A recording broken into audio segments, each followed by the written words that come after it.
You know what's wild? The average American has 3 credit cards. 3. And collectively, they're carrying about $1.1 trillion in credit card debt. That's more than the GDP of most countries. But here's the thing nobody tells you. Credit cards aren't designed to help you. They're designed to make money from you. And the system is so clever, so perfectly engineered, that most people don't even realize they're paying for convenience they think they're getting for free. In the next 15 minutes, I'm going to show you exactly how the credit card industry fools you. I'm talking real numbers, real stories, and real losses. And by the end, you'll understand why a free rewards card might be costing you thousands. Let's go. First, you need to understand, credit cards aren't a payment tool. They're a business. A $130 billion a year business. Here's how it works. When you swipe your card at a coffee shop, it looks simple. You pay $5 for coffee. Done. But behind the scenes, at least 4 different companies just made money. The card issuer, your bank. The payment network, Visa, MasterCard. The acquirer, the merchant's bank. And a bunch of processors in the middle. Let me break down what actually happens with that $5 coffee. The merchant, the coffee shop owner, pays a discount fee. Usually 2 to 3% of the transaction. On a $5 coffee, that's 10 to 15 cents gone. Doesn't sound like much? Over a year, a small coffee shop doing $2 million in revenue pays $40,000 to $60,000 in credit card fees alone. Then Visa and MasterCard take their cut, about 0.5% on top of that. They're like the middlemen taking a percentage just for existing. In 2023, Visa made $29.10 billion in revenue. MasterCard made $18.9 billion. They process transactions. They're basically a toll booth for money. The card issuer, your bank, gets interchange fees. This is the big one. It's usually 1 to 3% of every transaction. On that $5 coffee, that's another 5 to 15 cents. But here's the kicker. The issuer also gets your annual fees, if you have a premium card, APR on any balance you carry, and fees for everything, late payments, foreign transactions, cash advances. And the merchant? They eat all of this. Which is why a lot of small businesses actually lose money on credit card transactions, especially if someone's buying something cheap. So the entire credit card system is built on this. Somebody always pays. If you think it's free, you're not the customer. You're the product being sold to the merchant, and you're carrying the price for the merchant to accept your card. But that's just the foundation. The real game starts with interest. Let me tell you a real story. This is a composite of thousands of real cases. Meet Sarah. She's 28, makes $60,000 a year, and has a $2,500 balance on her credit card. The APR is 18.99%, which is actually below the current average of 21%. She got the card for emergencies.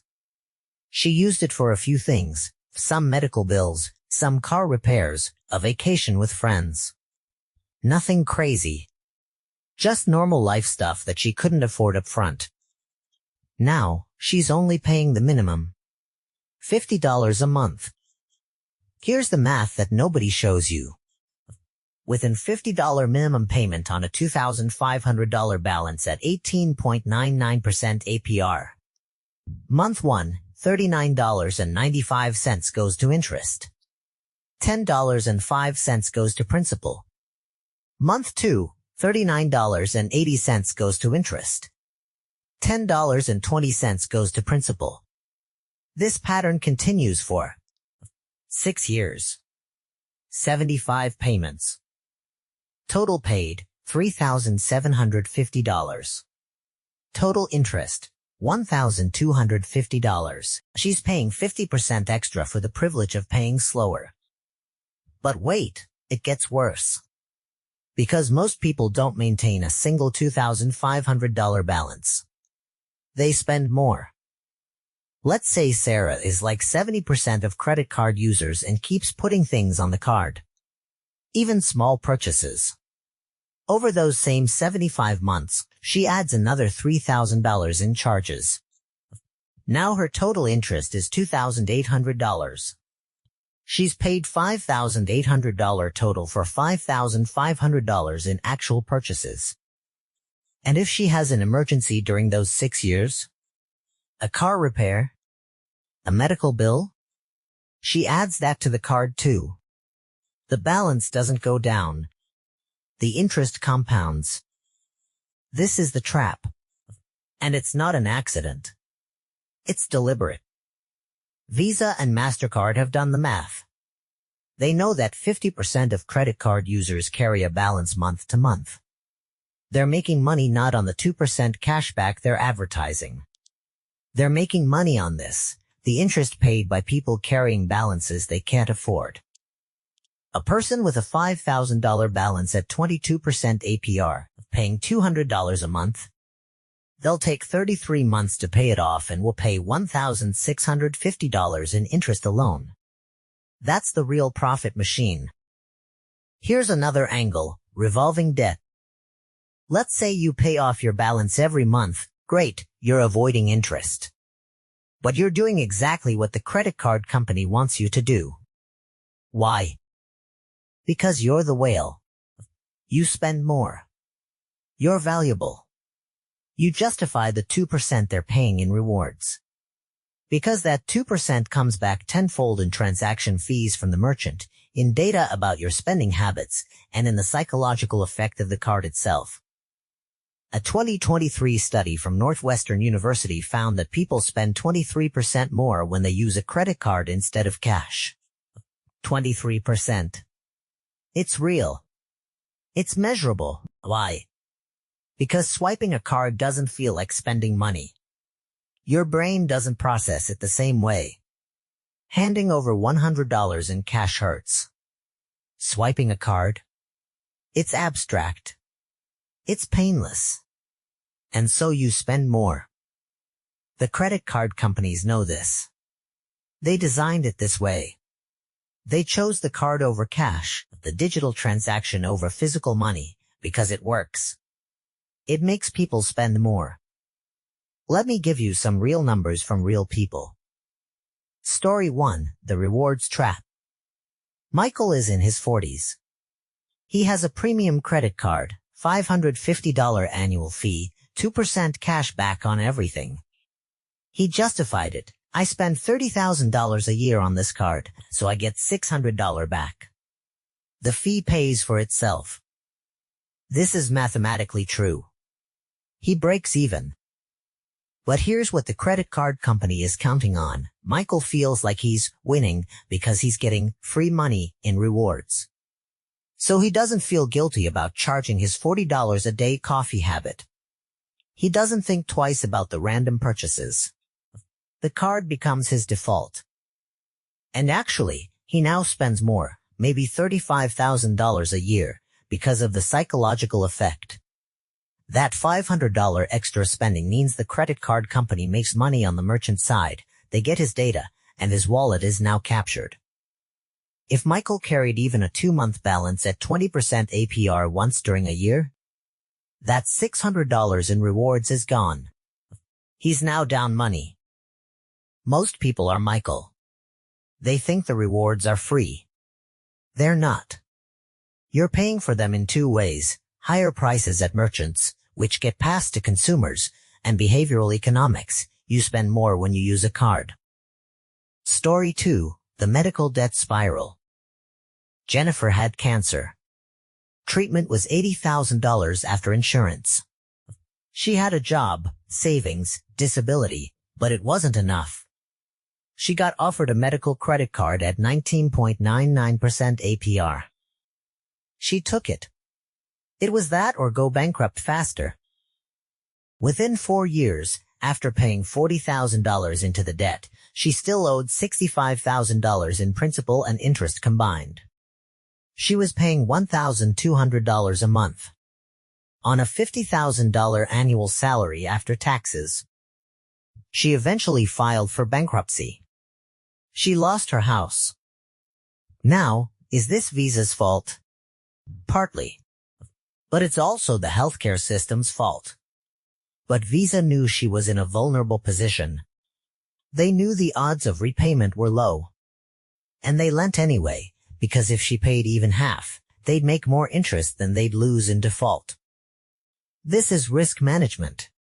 Bad people get offered credit they can't afford because the math says some of them will pay most of it back. And if they don't, tax write-offs. The bank doesn't lose sleep over it. Story 3. The International Student. Priya came to America for college. To build credit, she was advised to get a credit card. Smart move, right? She got a $500 limit at 22% APR. She used it for books, groceries, occasional going out. She paid it off most months. By the time she graduated, she had a 750 credit score. Great credit. Then she didn't get a job for 3 months. Her emergency fund ran out. She put $2,000 on the card. Now she's paying $2,500 monthly rent in a new city. She's got $5,000 in student debt at 5% APR. She's got $2,000 on the credit card at 22% APR. She's paying minimum payments everywhere. And the credit card? At $2,000, it's going to take her 26 months to pay off, costing her $1,400 in interest, 70% extra. All of this was normal. Nobody told her she was being played. Let me be very clear about who makes money in the credit card game. 1. Visa and MasterCard, pure profit engines. They process $14 trillion globally in transactions. They take a percentage. They own nothing. They take no risk. Pure middleman margin. 2. Credit card issuers, banks. They make money 4 ways: interchange fees, interest, annual fees, and penalties. 3. Merchants, kind of. They have to accept credit cards now because everyone expects it. So they're not really winning. They're just surviving. Who loses? 1. Credit card users who carry balances. You're paying 15 to 25% APR. That's wealth transfer from you to banks. 2. Merchants. They're paying 2 to 4% in fees to a system that makes credit card companies $130 billion a year. 3. People with no credit. If you don't have a credit card, you can't build credit, and you'll pay higher interest rates on mortgages and car loans. You're forced into the system. The system is a pyramid. Money flows up. And the credit card companies have created a world where you almost have to participate. Here's what most people don't understand. Credit card companies hire behavioral psychologists. They test everything: the color of the card, the minimum payment message on your statement, the notifications you get, the rewards you see. A 2021 study found that just changing the language on a credit card statement, making the minimum payment more visible, making the interest cost more visible, reduced credit card debt by 5 to 10% on average. Why? Because awareness changes behavior.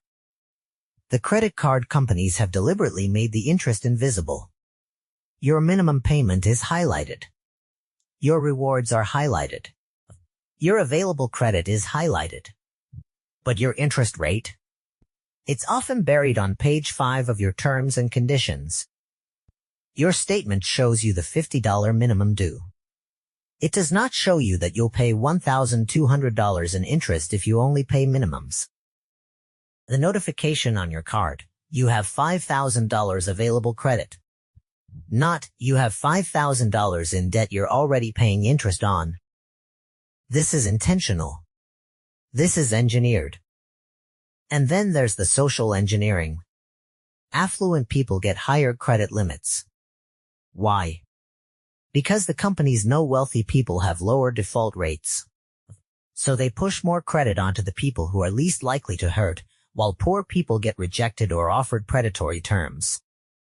It's a system that makes the rich richer and the poor poorer. Literally.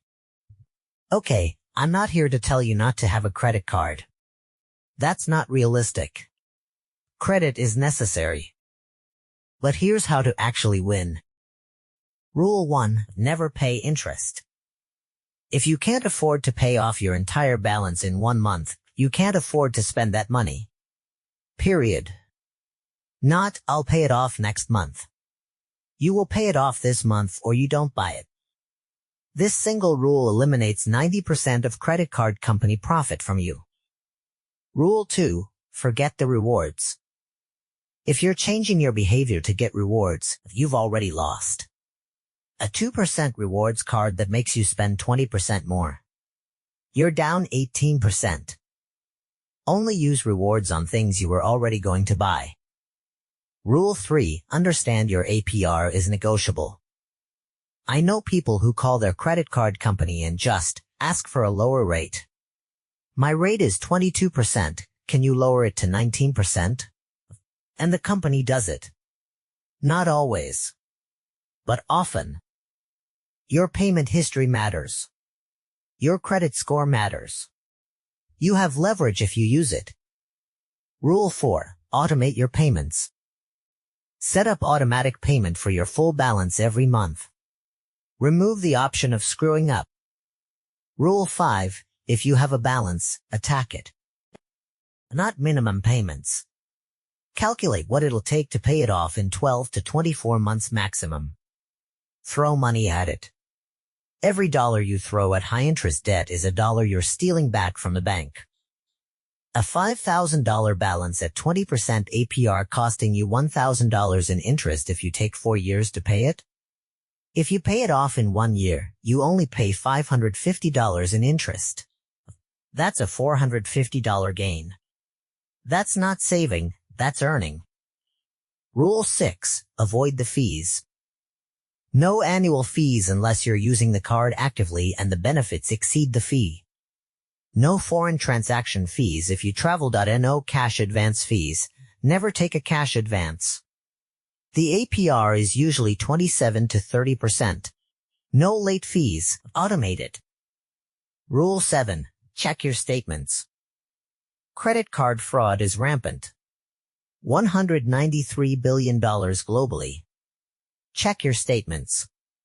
Dispute unauthorized charges.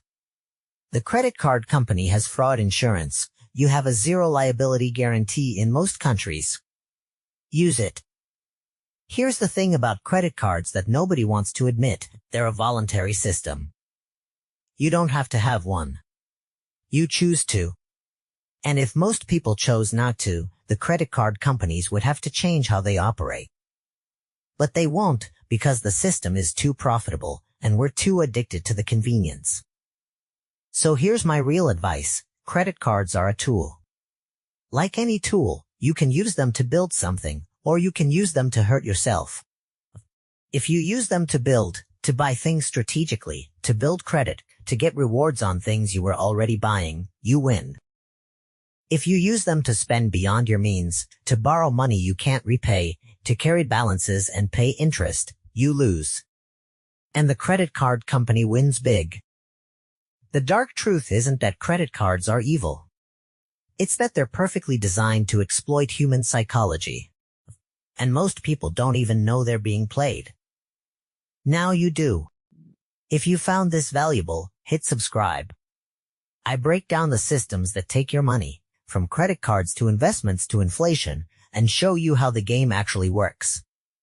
And hey, if you use credit cards, drop a comment. What's your strategy? Are you paying interest, or are you paying them off monthly? Let's see who's actually winning in the comments below. Thanks for watching.